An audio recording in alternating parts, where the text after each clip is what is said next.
那么这个大陆的网民也批说他是赖着不走，那在台湾说他抹黑造谣，所以他说我要清白离台，而且他认为说呢，里外不是人啊，里外都受这个压力啊。那他到内政部，那但是呢也有反对他的人喊他滚出去啊。他说我爱台湾也爱大陆，我不能两个都爱吗？哦，一定只能选一个爱吗？哦，所以他没有买机票，他也不离开台湾。哦，那这个也有支持他的民间团体呢，说移民署滥权哦，把他赶走哦。那另外呢，这个他拒绝主动离境啊，说希望能够撤销他的处分。那另外呢，也有民众包围他，反对他的滚回去啊。那另外呢，黑熊学院说中国配偶就是外国人。所以呢，入籍年限呢，现在6年改8年，因为原来有人去争取的，说6年应该跟外国人一样改4年，其实外国人是4年，他在台湾3年，每年住满183天就可以申请，申请的时间大概1年，所以讲说4年，4年后就可以拿身份证了啊。那所以有人说为什么大陆6年，这个其他人4年？那他们说什么4年？要改8年啊，而且他是外国人啊，外国人没有8年啊，外国人4年了啊。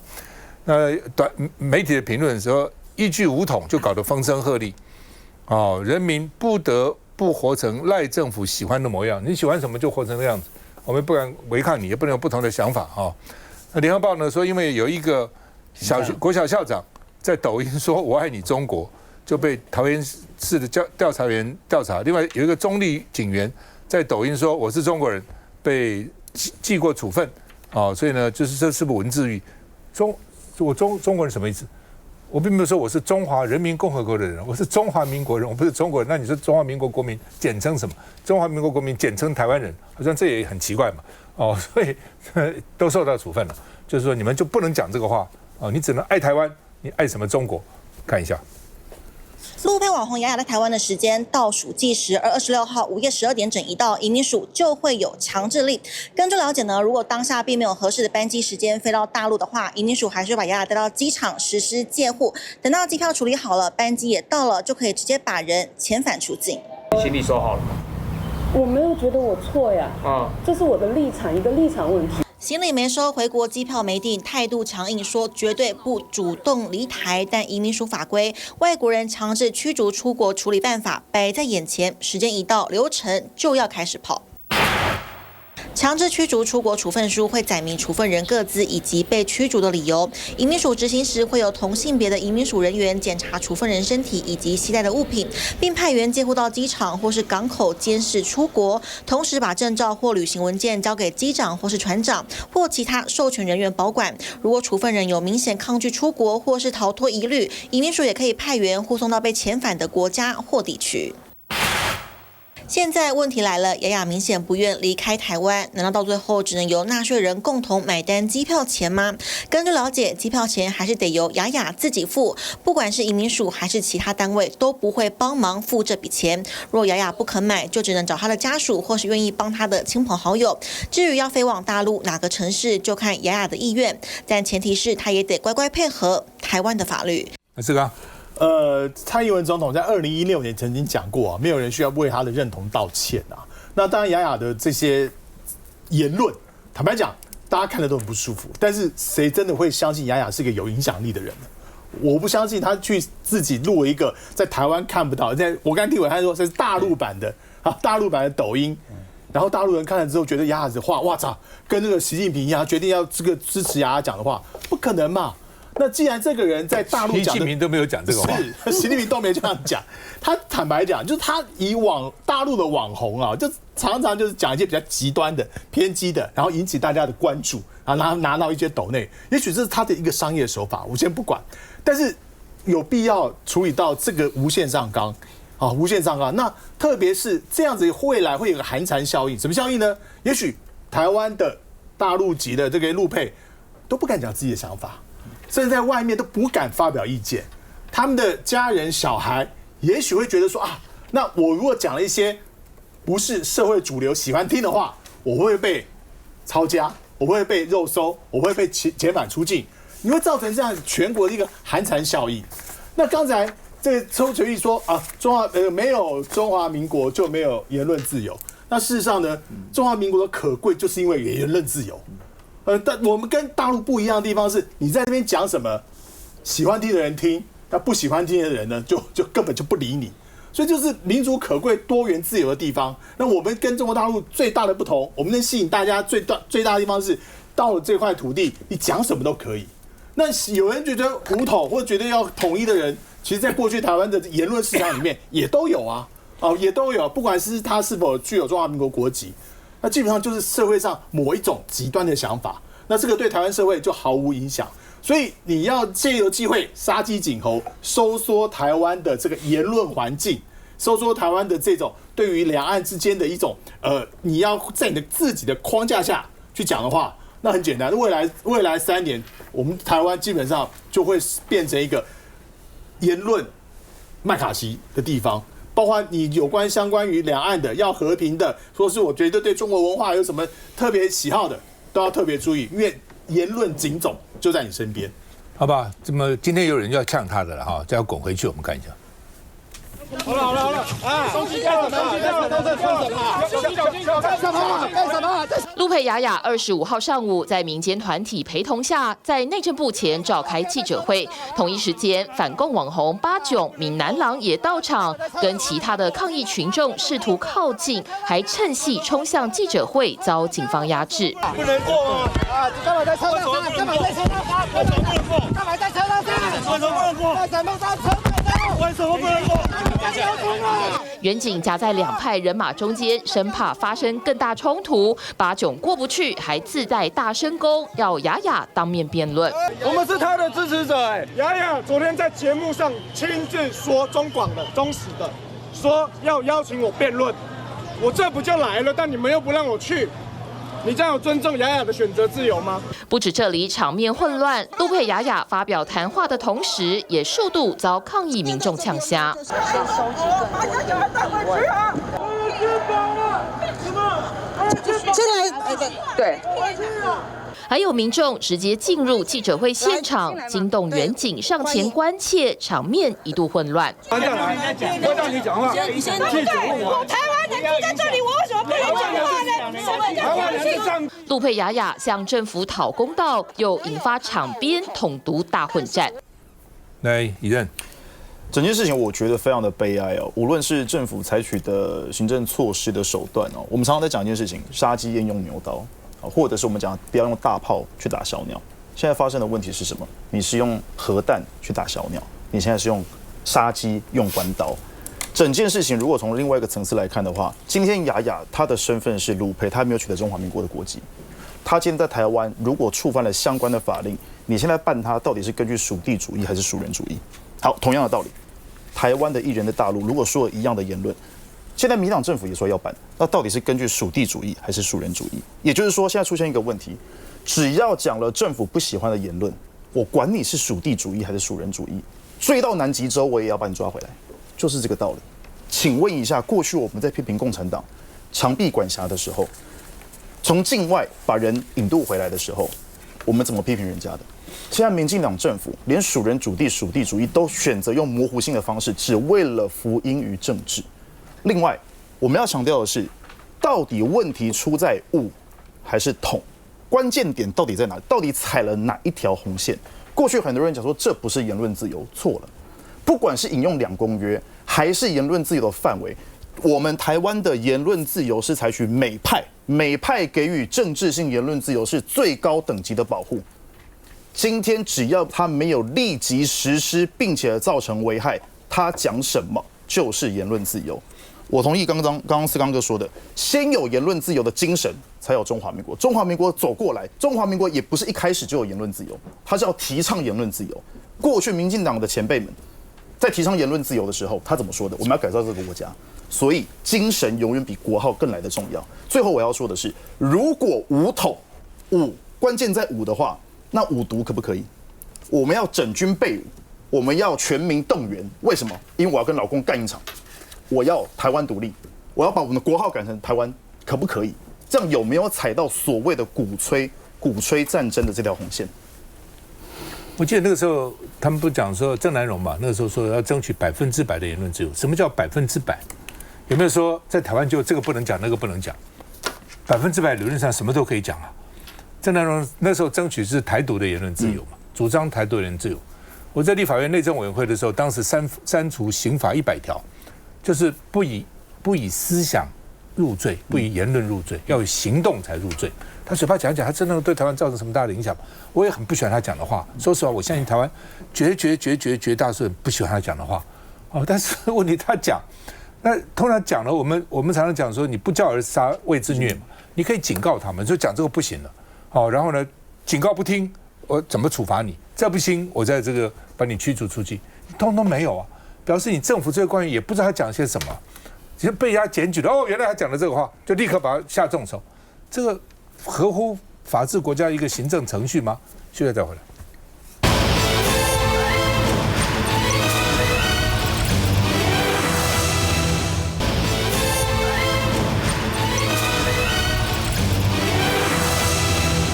那么现在呢，要打仗了哈，至少要备战哈。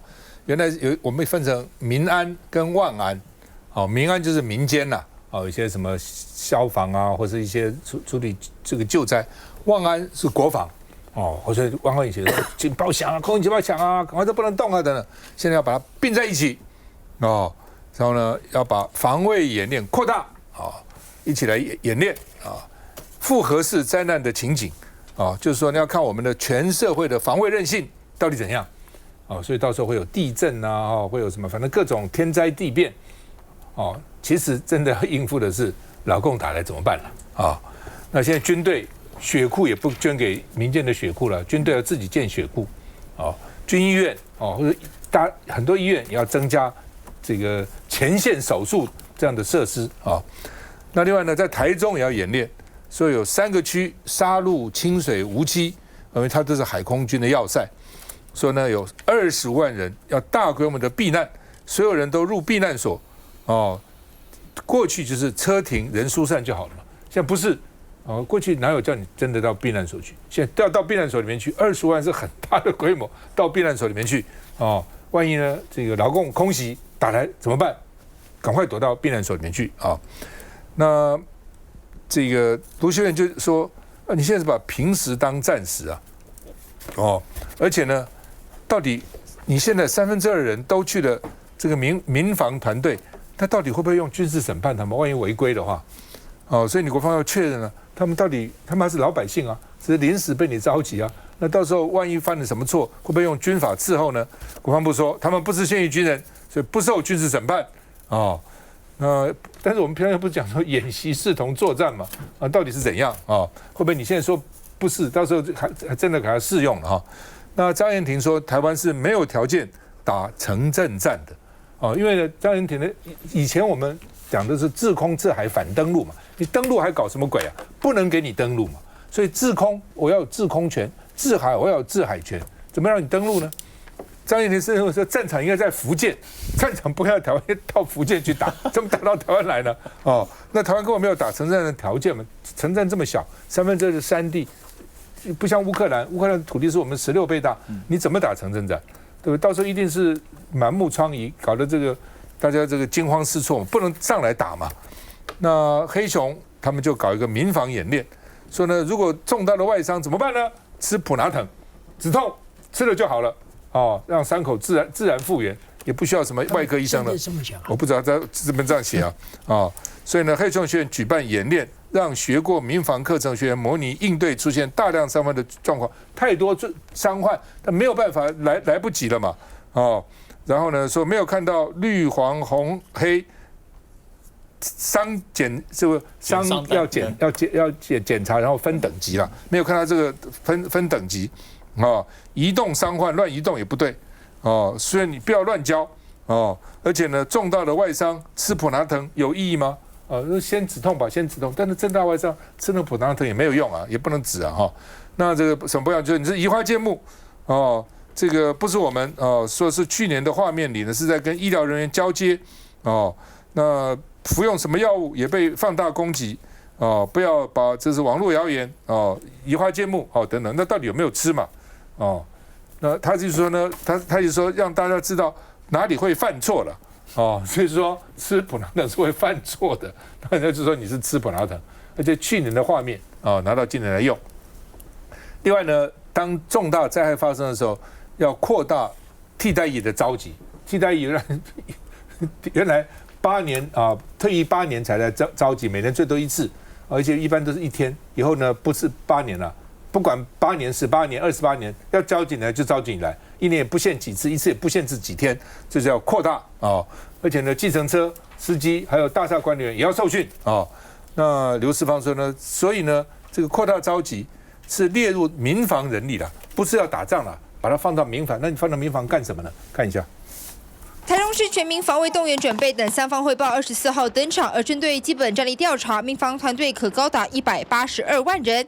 台中市长卢秀燕就指出，这代表全台中市2/3的人口都列入民防团队。但由于赖总统日前宣布恢复军事审判制度，是否适用？卢秀燕要国防部确认以及检讨。对此，国防部最新回应，军事审判是以现役军人犯军事犯罪者始受军事审判，而证实民防团队依法支援勤务是没有纳入作战序列的，因此不属于现役军人，自然不用受到军事审判。CPR 超过3分钟。紧急帮忙 CPR， 黑熊学院的蓝雀行动让学员实地演练应用民防课程，学到了技术。但4个月前影片的这一幕被网友放大检视，给他头服普拿疼，以及给他2条止血带，半小时全打，然后又给他止痛了。有网友在 PTT 发文说，单看影片，学院处理伤患没有减伤卡，也没有用 STAR 减伤分类法，认为搬运伤病患的方式也需要更谨慎，强调当下急救的重点应该是先分级，不是马上给予药物。对此，有医药相关背景的立委陈昭姿也认为，做民防应该多请教专业人员。外伤之下，普拿疼大概没有帮助啦，以西安分弹没有帮助，因为它是最简单、最轻微的止痛，当然都是比较小病症。简单来讲呢，要制造一些特定的情境，然后让大家知道在哪里会犯错，在跟医疗人员交接的时候，说这个人刚刚有服用了什么的药物，结果也被拿来做了一个恶意的攻击。不要再把一些网络上的谣言，应该要先跟学院求证到底发生了什么事情，而不是一味的造谣。老沈，这大医生怎么看？这个作战有受伤怎么办？这个要从何说起呢？我觉得我一直都假定老共不会登陆，因为老共登陆啊，你把民防的部分做得再怎么强大的韧性都没有用。今天如果我是沈伯洋、同宗，有这样的一笔钱，我可以申请来搞这个东西，我敬谢不明。这钱好赚，但是拍做啊，没完没了的。你想老共什么时候要来登陆，什么时候要打我们？这个真的，一拖进去啊，就10当20当30当50当这为了的代志啊。